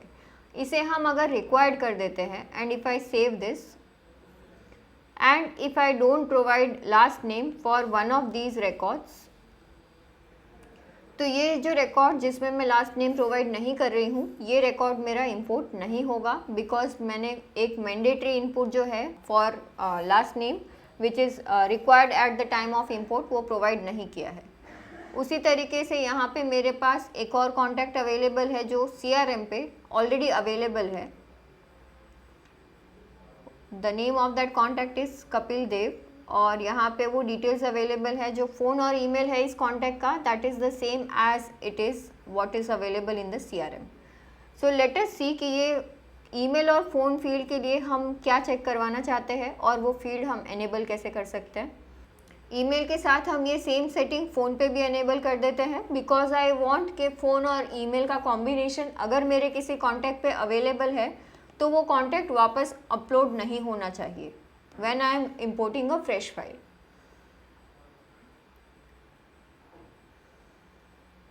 हमने इम्पोर्टेबल प्रॉपर्टीज़ जो है वो चेक कर लिए। मेरे पास इम्पोर्टेबल प्रॉपर्टीज़ ये 5 फील्ड के लिए एनेबल्ड है, और हमने चेक डुप्लीकेट एनेबल कर लिया है फ़ोन और मोबाइल फील्ड पे। मेरा इंपोर्ट का फाइल रेडी है। हम इस फाइल को यहाँ से एक्सपोर्ट एज CSV कर लेंगे। सो नाउ लेट अस सी, हमने जो ये फाइल प्रिपेयर किया है इसे मैं जब अपलोड करती हूँ तो मैं अपलोड करते वक्त इसके बेसिस पे अपडेट कैसे कर सकती हूँ या इसे डुप्लीकेट चेक कैसे करवा सकती हूँ। फिलहाल मैं जो आपको दिखा रही हूँ that is for updating any existing database, जहाँ पे भी मेरे पास कॉन्टैक्ट इन्फॉर्मेशन CRM में ऑलरेडी अवेलेबल है वो मुझे अपडेट करनी है। तो we will go ahead with this import. मैं यहाँ पे मेरा फाइल सिलेक्ट कर लूँगी और हम यहाँ पे ये सेकेंड ऑप्शन सिलेक्ट कर लेंगे क्योंकि मुझे एग्जिस्टिंग जो मेरे पास रिकॉर्ड्स है वो अपडेट करने हैं। इसके बाद हम करेंगे next and we will quickly move to the last part of the और the last step of import, जहाँ पे मैं डुप्लीकेट चेक करा सकती हूँ वाइल इंपोर्ट या फिर मैं अपडेट करवा सकती हूँ। यहाँ पे आप देख सकते हैं मेरे पास 3 ऑप्शंस अवेलेबल है, email, phone and record ID, जिसके बेसिस पे मैं एग्जिस्टिंग जो मेरे पास CRM में इंफॉर्मेशन है उसे अपडेट कर सकती हूँ। यहाँ पे मैं कॉम्बिनेशन ले लूँगी ईमेल और फ़ोन का, बिकॉज आई वांट कि मेरे सीआरएम में जो मैं रिकॉर्ड्स अपडेट करवा रही हूँ वो तभी अपडेट हो जब ईमेल और फ़ोन मैं जो मेरे शीट में प्रोवाइड कर रही हूँ वो same as it is phone और ईमेल मुझे मेरे सीआरएम में मिले। वी विल से इम्पोर्ट, और जैसे ही ये इम्पोर्ट फाइल प्रोसेस हो जाएगा आपको यहाँ पे एक नोटिफिकेशन बेल आइकन आ जाएगा मेंशनिंग कि आपका इम्पोर्ट जो है वो सक्सेसफुली हो गया है। सो आप देख सकते हैं कि मेरा इंपोर्ट यहाँ पे हो गया है। I will just click on this notification जहाँ से मैं इंपोर्ट फाइल की प्रॉपर्टीज़ देख सकती हूँ कि मेरा जो इंपोर्ट रखा था मैंने फाइल उसमें से कितने रिकॉर्ड सक्सेसफुली अपडेट हुए हैं। आप देख सकते हैं कि मेरे 2 रिकॉर्ड जो है वो सक्सेसफुली अपडेट हो गए हैं on the basis of its combination phone and email, और एक रिकॉर्ड जो है वो अपलोड नहीं हुआ है जो मैंने प्रोवाइड किया था मालवी का। ये रिकॉर्ड अपडेट क्यों नहीं हुआ है वो देखते हैं एक बार। यहाँ पे एरर, डुप्लीकेट तो कुछ है नहीं, तो एरर के बेसिस पे देखते हैं। यहाँ पे वो दिखा रहा है कि लास्ट नेम मेरा इंपोर्ट के टाइम पे हमने रिक्वायर्ड दिया था। सो ये जो हमने इम्पोर्टेबल प्रॉपर्टी में रिक्वायर्ड बताया था वो इस तरीके से यूज़ होता है। अगर हमने कोई इनपुट रिक्वायर्ड दिया है at the time of import और मेरे फाइल में किसी एक रिकॉर्ड के लिए वो इम्पोर्टेबल फील्ड जो रिक्वायर्ड है उसका इनपुट मिसिंग होता है तो वो इन्फॉर्मेशन यहाँ पे अपडेट नहीं होगी और वो मुझे एरर देगा। I can download this error records and do the further processing on it. So this is how you can use the import properties. So अभी तक हमने जो देखा that was all about CRM में किस तरह के fields अवेलेबल है, CRM में किस तरह के properties अवेलेबल है और आप properties के combinations को field level पे कैसे use कर सकते हैं to your advantage. अब हम एक बहुत important topic discuss करने वाले हैं which is field creation. Field creation करके आप अपने सीआरएम में जितना चाहे उतना अपने बिजनेस प्रोसेस के अकॉर्डिंग सीआरएम को कस्टमाइज कर सकते हैं, but there are some guidelines that we want to give you and that is what this section is all about. सबसे पहले तो समझते हैं कि आप फील्ड सीआरएम में क्रिएट क्यों करते हैं, उसका पर्पस क्या है फील्ड क्रिएशन का, ये आइडेंटिफाई करना बहुत क्रिटिकल है। सबसे पहला एक पॉइंट जो रहता है that is to store the information, मतलब आपके पास सीआरएम में जो इन्फॉर्मेशन आ रही है वो स्टोर करने के लिए मुझे फील्ड्स रिक्वायर्ड है, जैसे नेम ऑफ द पीपल और name of the companies that you deal with. ये इन्फॉर्मेशन मेरे लिए इंपॉर्टेंट है तो मुझे ये स्टोर करवानी है, तो इसके लिए सीआरएम में फील्ड क्रिएट करवाना चाहिए। सीआरएम में अगर मुझे कुछ चीज़ अपडेट हो रही है, जैसे मेरा टिकट अपडेट हो रहा है, मेरे लीड के फॉलोअप्स अपडेट हो रहे हैं, मेरा अपॉर्चुनिटी अपडेट हो रहा है, तो ये जो इम्पॉर्टेंट इन्फॉर्मेशन है कुछ ट्रांजैक्शंस के जो मैं किसी भी कस्टमर के साथ कर रही हूँ, ये इन्फॉर्मेशन जब अपडेट हो रहा है तो वो उसका स्टेटस पहले क्या था अब क्या है और उसका पूरा लाइफ साइकिल मुझे ट्रैक करना है। ऐसे चेंजेस के लिए हमें स्टेटस मेंटेन करना रहता है या फिर प्रोसेस फ्लो मैनेज करना पड़ता है, जिसके लिए मुझे फील्ड इनपुट्स रिक्वायर्ड रहते हैं। सो that is when you should create a field. Example जैसे हमने बात किया, सेल स्टेज हो गया, टिकट स्टेटस यूज़ हो गया, और कोई इन्फॉर्मेशन होती है जो मुझे लेटर स्टेज पे यूज़ करनी है, जैसे कम्युनिकेशन के लिए फ़ोन या ईमेल एड्रेस हो गया, या कोई मार्केटिंग एक्टिविटीज़ मुझे आगे जाके कस्टमर डेटाबेस पे करना है, तो उसके लिए ये इन्फॉर्मेशन बहुत क्रूशियल है। तो ये इन्फॉर्मेशन स्टोर करवाने के लिए आपके पास सीआरएम में फील्ड होने चाहिए। Next is for reporting and analysis, मतलब मुझे अगर कोई सीआरएम से रिपोर्ट पुल करना है, उसमें अगर कोई मेरे सेगमेंट ऑफ बिजनेस के लिए जो क्रूशियल पैरामीटर्स है वो आइडेंटिफाई करने के लिए मुझे वो इनपुट स्टोर करवाने रहते हैं, जैसे इंडस्ट्री कौन सी सेगमेंट है या कौन सा डोमेन है जहाँ पे मेरा प्रोडक्ट सबसे ज़्यादा बिजनेस मुझे लाके दे सकता है या जहाँ पे वो सबसे ज़्यादा यूज़ हो सकता है। तो ऐसे डोमेन ऑफ इंडस्ट्रीज़ आइडेंटिफाई करना मेरे लिए इंपॉर्टेंट है, तो उसके लिए मेरे पास फील्ड इनपुट्स होने चाहिए जिसके बेसिस पे मैं रिपोर्टिंग एनालिसिस ले सकूँ। वैसे ही टिकट टाइप हो गया, अपॉर्चुनिटी का टाइप हो गया, weather it is existing business और न्यू बिजनेस, स्टेटस हो गया, अपॉर्चुनिटी का क्लोजर डेट हो गया। तो ये सारे कुछ एग्जांपल्स है जहाँ पे ये इन्फॉर्मेशन आप यूज़ कर सकते हैं for reporting and analysis point of view, और इसके लिए वो फील्ड आपके सीआरएम में होने चाहिए। इससे ज़्यादा एक इम्पॉर्टेंट पैरामीटर है which is OPR. So OPR and reporting analysis is the end point of everything. आप CRM में कुछ भी डेटा जो इनपुट देते हैं, the outcome of it if it is not measured your CRM is useless. तो आपको आउटकम मेजर करने के लिए जो भी रिक्वायरमेंट्स है वो सारे रिक्वायरमेंट्स फुलफिल हो, इसीलिए हमने इतने सारे डिफ़ॉल्ट फील्ड्स ऑलरेडी आपको दिए हुए हैं, be it from the status point of view, be it from your date identification point of view, या फिर कोई स्पेसिफिक डिटेल्स है which are required as per the module requirements, जैसे इंडस्ट्री टाइप हो गया, डोमेन हो गया, लीड सोर्स हो गया। तो ये सारे फील्ड्स हमने इसीलिए आपको बाय डिफॉल्ट प्रोवाइड किए हैं, because we know that these are crucial parameters which does need reporting and analysis.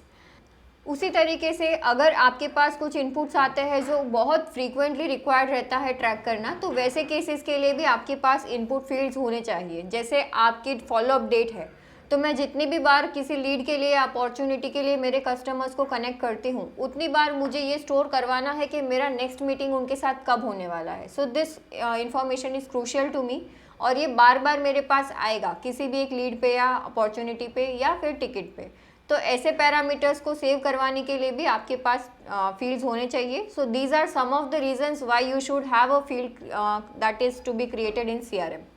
आपको इन्फॉर्मेशन स्टोर करना है, किसी इन्फॉर्मेशन का स्टेटस ट्रैक करना है, उसे लेटर स्टेज पे यूज़ करना है, जैसे कॉन्टैक्ट डिटेल्स हो गए, रिपोर्टिंग या एनालिसिस पॉइंट ऑफ व्यू से उसे यूज़ करना है, या फिर एक ही तरह के इनपुट्स मल्टीपल टाइम जो कैप्चर्स हो रहे हैं वो आपको आइडेंटिफाई करना है और उस पर कुछ आपको एनालिसिस करना है। Now before you create the field, there are some critical thoughts that we had to share with you. सबसे पहले तो आप जो फील्ड्स क्रिएट कर रहे हैं CRM में, क्या आपके टीम को पता है कि आपने वो फील्ड क्रिएट किया है? Most of the time it happens कि आप फील्ड क्रिएट कर देते हैं बीइंग द CRM एडमिन, लेकिन जो टीम CRM यूज़ करने वाली है या जो टीम उस मॉड्यूल पे वर्क करती है, जैसे आपका सेल्स का प्रोसेस है तो आपने लीड या अपॉर्चुनिटी पे कोई नया फील्ड इनपुट दे दिया, बट आपके सेल्स टीम को अगर पता नहीं है कि आपने वो फील्ड इनपुट क्यों दिया है या उसका पर्पस क्या है, तो वो उसमें इंफॉर्मेशन फीड नहीं करेंगे, and as an end result ये चीज़ें या तो फिर वहाँ पे अपडेट होगी नहीं, या तो फिर यूजर्स वहाँ पे इनपुट प्रोवाइड नहीं करेंगे, which will lead to the downfall of this property. इसीलिए इट इज़ वेरी क्रूशियल कि आप कोई भी फील्ड क्रिएट कर रहे हैं, always have that field documented, और ये डॉक्यूमेंट आपके ओवरऑल ऑर्गेनाइजेशन में सबके साथ शेयर होना चाहिए जो CRM यूज़ करते हैं, ताकि at any point of time if they have to identify कि कोई फील्ड क्या पर्पज़ के लिए आपके ऑर्गेनाइजेशन में यूज़ हो रहा है तो उन्हें पता चले। Next point we have is drop down dates. Drop down dates is something which is related to the confusion of the drop downs. बहुत बार ऐसा होता है कि कस्टमर एक ही तरह के इनपुट्स के लिए बहुत सारे डिफरेंट कैटेगराइजेशंस सेम ड्रॉप डाउन में प्रोवाइड कर देते हैं। इसका एक एग्जांपल है lead source. Customers lead source में बहुत सारे ऐसे पैरामीटर्स प्रोवाइड कर देते हैं जो एक ही तरह का मुझे लीड सोर्स प्रोवाइड कर रहे हैं, जैसे कॉल हो गया, कोल्ड कॉल हो गया, मार्केटिंग कॉल्स हो गया। इट इज़ नॉट रिकमेंडेड कि आप एक ही तरह का इनपुट स्टोर करवाने के लिए बहुत सारे अलग अलग उसके नॉमेनक्लेचर्स यूज़ करें या अलियासेस यूज़ करें जो आपके टीम के लिए कंफ्यूजिंग हो सकते हैं, and it could lead to trouble in the reporting section. दूसरा रीज़न है कि एक ही ड्रॉप डाउन में बहुत सारे वैल्यूज़ आप प्रोवाइड कर देते हैं। नाउ ड्रॉप डाउन्स का एक स्टैंडर्ड आइडेंटिफिकेशन है that countable number of inputs, जो आप फिंगर पे काउंट कर सके। अगर उतने इनपुट्स आपके पास उस फील्ड के आने वाले हैं, then only you should go ahead and create a drop down. Drop down के वैल्यूज़ कभी भी एक्सीड नहीं होने चाहिए मोर देन 25 और मैक्स टू मैक्स 28 to 30। इससे ज़्यादा अगर आपके ड्रॉप डाउन क्लासिफिकेशंस है, then you need to rethink कि आपको सही में ये ड्रॉप डाउन क्लासिफिकेशन रिक्वायर्ड है, और is there some other way that you can manage this input. Drop downs अगर बहुत ज़्यादा लंबे होंगे तो it will be difficult for the team to manage as well as for you to identify the reporting. And again there is one more point related to drop downs. बहुत बार customers ऐसा करते हैं कि कोई ड्रॉप डाउन इनपुट था, let's say for example product category, there was a product that you were dealing in before in the earlier years. Another crucial concern is, बहुत बार कस्टमर्स ऐसा करते हैं कि पहले कोई ड्रॉप डाउन उन्होंने बनाया था जिसमें कोई वैल्यू था, अभी उस वैल्यू की ज़रूरत नहीं है तो उन्होंने वो वैल्यू निकाल दिया। फॉर एग्जाम्पल, पहले मैं एक प्रोडक्ट में डील करती थी, लेट्स से थिन क्लाइंट, अभी मैं वो प्रोडक्ट में डील नहीं करती हूँ, तो मेरी टीम ने बिकॉज दैट प्रोडक्ट अभी हम नहीं बेचते हैं, वो थिन क्लाइंट का वैल्यू जो मेरे पास ड्रॉप डाउन में अवेलेबल था इस प्रोडक्ट कैटेगरी, वो रिमूव कर दिया। This was a disaster, this should not have been done. अगर आप ऐसा करते हैं, let us go ahead and see कि ये क्या प्रॉब्लम करेगा। आपने over the years thin client के साथ जो भी बिजनेस किया था उसके आपके पास कुछ अपॉर्चुनिटीज़ अवेलेबल होंगे या कोई लीड्स होंगे, या फिर आपने थिन क्लाइंट का सपोर्ट अगर दिया था तो वो थिन क्लाइंट के मेरे पास कुछ टिकट्स बने हुए थे।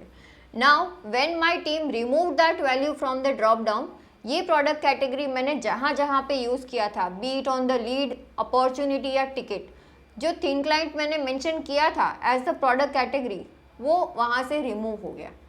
एज अ रीज़न वो जो रिकॉर्ड था वो ऑफन हो गया, because I was not able to identify कि ये वाला लीड, अपॉर्चुनिटी या टिकट कौन से प्रोडक्ट के लिए आया था। So it is very crucial कि आप कभी भी किसी भी ड्रॉप डाउन में कोई भी वैल्यू जो आपने पहले प्रोवाइड किया है वो बाद में रिमूव ना करें। And if for some reason you have to remove that value, always ensure कि आप पहले उस फील्ड का जो भी आप वैल्यू रिमूव कर रहे हैं उस वैल्यू के जितने भी आपके पास एग्जिस्टिंग सेट ऑफ रिकॉर्ड्स है, B it leads, opportunities, tickets और एनीथिंग एल्स, उसे किसी एक दूसरे कैटेगरी में ट्रांसफ़र कर ले जो आपके पास अभी उस ड्रॉप डाउन में अवेलेबल है। मैनी टाइम्स इट हैपन्स कि हम फील्ड तो दे देते हैं यूज़र्स को, बट वो फील्ड में इनपुट प्रोवाइड नहीं करते हैं। तो आपको ये सोचना रहेगा कि अगर मैंने कोई फील्ड मेरे यूज़र्स को प्रोवाइड किया है और वो वहाँ पे इनपुट नहीं प्रोवाइड कर रहे या फिर उसमें कुछ ऐसा इनपुट दे रहे हैं जो इररेलेवेंट है, तो वेयर कुड इट लीड। अगर ये इनपुट्स प्रॉपर नहीं आएंगे तो आपका CRM एनालिसिस जो है वो आप प्रॉपरली नहीं कर पाएंगे और आप वो डेटा ट्रैक नहीं कर पाएंगे। सो इट बिकम्स क्रूशियल कि आप जो पैरामीटर्स प्रोवाइड कर रहे हैं उसे एक बार अपनी टीम के साथ डिस्कस कर ले। If it is really required then only provide those fields for input. Otherwise even if you are providing, आपकी टीम अगर उसमें डेटा नहीं देगी तो आपके वो फील्ड्स किसी काम के नहीं रहेंगे, बिकॉज उसमें कोई इनपुट्स जा ही नहीं रहे हैं। Next is compulsory fields.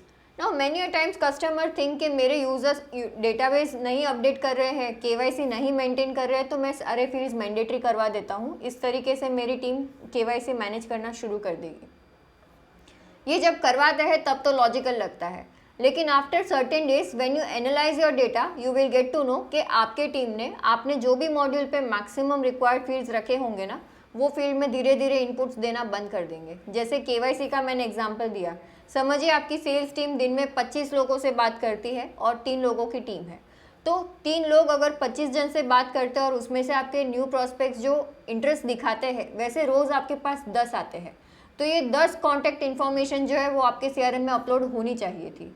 But क्योंकि आपने सारी इन्फॉर्मेशन मैंडेटरी रखी है, कुछ सेल्स पर्सन है जो आपके ईमेल पे कोऑर्डिनेट कर रहे हैं, कुछ सेल्स पर्सन है जो सिर्फ फ़ोन पे कोऑर्डिनेट कर रहे हैं, लेकिन आपने रिकॉर्ड क्रिएशन के लिए ईमेल और फ़ोन दोनों मैंडेटरी रखा है।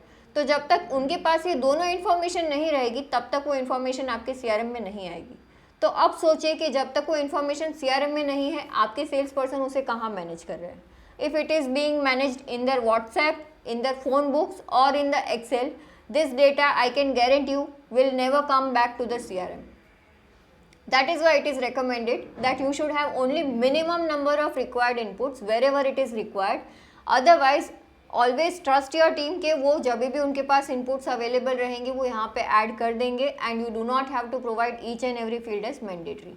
Another crucial thing is whenever you are creating any new field, it is recommended कि आप खुद 10 एंट्री करके देखिए जहाँ पे वो फील्ड इनपुट रिक्वायर्ड है। When you will do 10 entries, आपको ये पता चल जाएगा कि वेदर आपने जो फील्ड क्रिएट किया है whether it is really required for your business और not. If it is required तो आपकी टीम उसे यूज़ करेगी। You will be able to identify the analysis in the next coming 2 or 3 days, and if it is not being used you can take the decision. आप चाहे तो वो field को remove कर दीजिए since it is not being used, या आपके business process के लिए वो रेलेवेंट एक्चुअल में नहीं है, और अगर वो यूज़ में है then make sure that it is known to your each and every team member individually.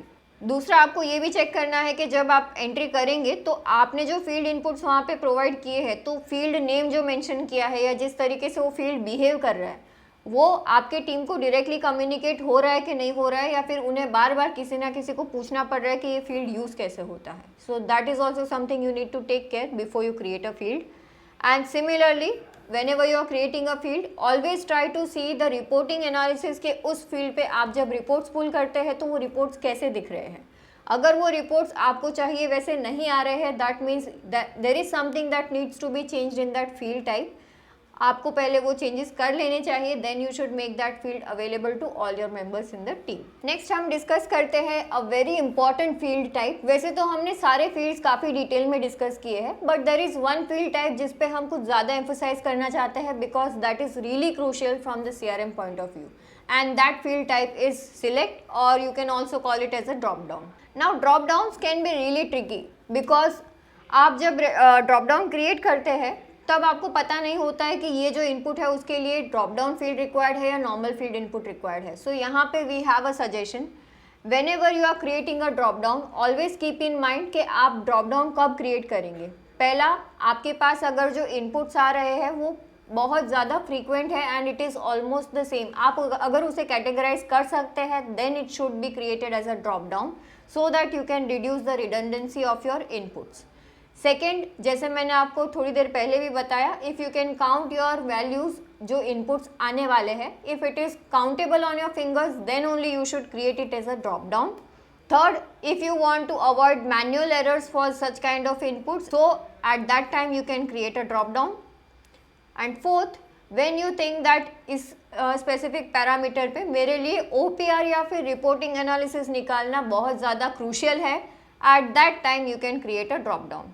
Now let me again rephrase, ये जो मैंने 4 पॉइंट्स आपको बताए, reducing the inputs, limited number of inputs, avoiding manual error and crucial inputs for OPR and report analysis. If these 4 parameters matches your criteria, only then go ahead and create your field as a drop down. Otherwise, rethink over how you want to use this field, इसका क्या purpose है, कैसे use करने वाले हो, and then only go ahead and decide the strategy. Other than this, another thing you can do is, आपके पास अगर ये 4 सवाल के जवाब है तो आप एक बार CRM में देख लीजिए कि आप जिस तरह का फील्ड बनाना चाहते हैं क्या उसी तरह का इनपुट कोई और फील्ड में पहले से कैप्चर हो रहा है। फॉर एग्जाम्पल, हमारे पास जो सोर्स आता है, source can be common for lead as well as for the opportunities. So in such cases you can use the same source DOM और the same source list for both the modules. तो आपको source list opportunity के लिए अलग से बनाने की ज़रूरत नहीं है, लीड पे जो अवेलेबल है आप अपॉर्चुनिटी पे वो सेम लिस्ट यूज कर सकते हैं। Second thing while deciding the drop downs is identify the need to categorize the drop downs. सबसे पहला पॉइंट इसमें आता है to set up the pairing of drop downs for categories and sub categories. अगर हमारे पास कोई ऐसा इनपुट है जहाँ पे जो नंबर ऑफ मेरे पास इनपुट्स आ रहा है दीज आर कैटेगराइजेबल, लेकिन वो कैटेगराइजेशन बहुत ज़्यादा लंबा हो रहा है, तो हम उस केस में क्या कर सकते हैं, वी कैन डिसाइड कि इसमें से मेजर कैटेगरीज कौन कौन से हैं and then according to those categories we can provide the sub groupings for each and every categorization. For example, let's say मेरे पास प्रोडक्ट में टोटल नंबर ऑफ प्रोडक्ट्स कुछ 50-55 के आसपास आ रहे हैं। अभी 55 प्रोडक्ट्स का एक सिंगल ड्रॉप डाउन बनाऊँ, उससे बेटर हम ये कर सकते हैं कि मैं मेरे जो मेजर सोर्स ऑफ कैटेगरीज है या major source of major products है, मैं वो प्रोडक्ट्स के लिए पहले एक मेन कैटेगराइजेशन बना लूँ, जैसे CRM हो गया, सिनेप्स हो गया, सुगम टैली क्लाउड हो गया और संपर्क सेतु हो गया। तो ये मेरे 4 मेन प्रोडक्ट्स हो गए। Now for each and every sub category of products I can add to any one of these sub categories. जैसे CRM के लिए let's say I have 2 different versions, Sangam CRM and free Sangam CRM। तो ये Sangam CRM and free Sangam CRM will be the sub categories of CRM as the main product category. Next is the sanity of drop down values. Sanity of drop downs is really crucial because आपने अगर एक ही तरह का drop down value अलग अलग तरीके से same list में प्रोवाइड किया है तो आपके यूजर्स कंफ्यूज हो जाएंगे। जैसे मैंने आपको लीड सोर्स का एग्जांपल दिया कि आपने कोल्ड कॉलिंग भी दिया है, कॉलिंग भी दिया है, तो ये केस में आपके यूजर्स को पता नहीं चलेगा कि कब कोल्ड कॉलिंग में डालना है, कब कॉलिंग में डालना है। बेटर है आप उसे एक ही ऑप्शन दीजिए which will minimize their confusion और उनको क्लियर रहेगा कि उनको क्या सिलेक्ट करना है एज अ सोर्स। इसमें एक और चीज़ हो सकती है कि जो 2 वैल्यूज़ है मेरे पास वो सिमिलर मीनिंग रखते हैं, तो वो केस में भी हम ड्रॉप डाउन वैल्यूज़ मिनिमाइज कर सकते हैं and we can remove the duplicate values from the drop down post moving their existing records to one of the available values. Next is auto allocate the leads or tickets based on the select value. अभी हमें अगर tickets जो है या मेरे पास जो Leeds आ रहे हैं वो ऑटो अलोकेट करने हैं तो उस केस में भी ड्रॉप डाउन हम यूज़ कर सकते हैं।